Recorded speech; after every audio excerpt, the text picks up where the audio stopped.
केंद्रीय गृह मंत्री अमित शाह ने मंगलवार को कोलकाता में प्रेस कॉन्फ्रेंस कर पश्चिम बंगाल सरकार और सीएम ममता बनर्जी पर जमकर हमला बोला। उन्होंने कहा कि पश्चिम बंगाल के लोग घुसपैठ को लेकर चिंतित हैं, लेकिन ममता बनर्जी चुनावी लाभ के लिए बांग्लादेशियों की घुसपैठ को बढ़ावा दे रही हैं।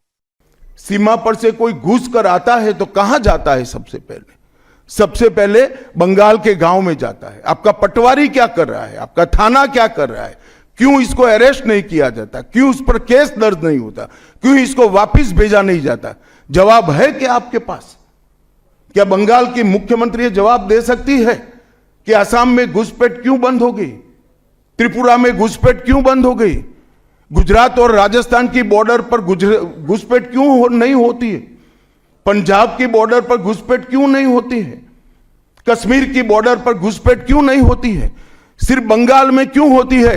क्योंकि आपकी निगहबानी में घुसपैठ कराई जाती है और बंगाल को धीरे धीरे डेमोग्राफी चेंज कर आपकी वोट बैंक को पुख्ता करनी चाहती है। मगर ये लंबा नहीं चलेगा। बंगाल की जनता अब जान गई है और इसके खिलाफ लामबंद भी हो रही है। और मुझे मालूम है अगला चुनाव घुसपैठियों को निकालने के मुद्दे पर और घुसपैठ रोकने के मुद्दे पर लड़े जाने वाला है। अमित शाह के इस बयान के बाद ममता बनर्जी सामने आई और उन्होंने आरोप लगाया कि सरकार चुनावी लाभ के लिए एसआईआर करा रही है। उन्होंने कहा, केंद्र सरकार दावा कर रही है कि 1.5 करोड़ नाम मतदाता सूची से हटाए जाएंगे। यह पूरी प्रक्रिया राजनीतिक फायदे के लिए जल्दबाजी में की जा रही है। अगर बंगाल में आतंक है तो फिर कश्मीर में हुई पहलगाम जैसी घटनाओं की जिम्मेदारी कौन लेगा? अमित शाह के इस बयान के बाद बीजेपी के नेताओं की प्रतिक्रियाएं भी आई। बीजेपी की माने तो अमित शाह ने जो कहा है वो सही है। तो आप जवाब दीजिए और स्वीकार कीजिए कि आपके लिए तुष्टीकरण की राजनीति देश से ज्यादा इंपॉर्टेंट है।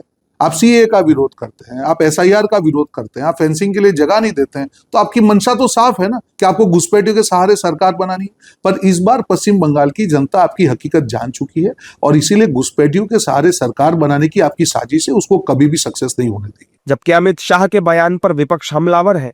विपक्ष सवाल पूछ रहा है कि ये बताएं कि बिहार में कितने घुसपैठिए मिले। ये पूछना चाहूंगा कि बिहार में कितने घुसपैठिए मिले, क्योंकि ये बात वहां पे की थी। कितने मिले वो बताएं। झारखंड में कितने घुसपैठिए मिले ये भी वो बताएं। तो ये जो तर्क इन सवालों का जवाब वो क्यों नहीं दे सकते, ये मैं जानना चाहूंगा। बहरहाल देश में इस वक्त घुसपैठियों को लेकर चर्चा तेज हो गई है। कुल मिलाकर ये कहना गलत नहीं होगा कि बीजेपी पश्चिम बंगाल में चुनावों के लिए पूरी तरह से एक्टिव हो चुकी है, क्योंकि साल 2026 में पश्चिम बंगाल में विधानसभा चुनाव होने हैं और बीजेपी ने यह साफ कर दिया है कि इस चुनाव में उनका मुद्दा घुसपैठ होने वाला है।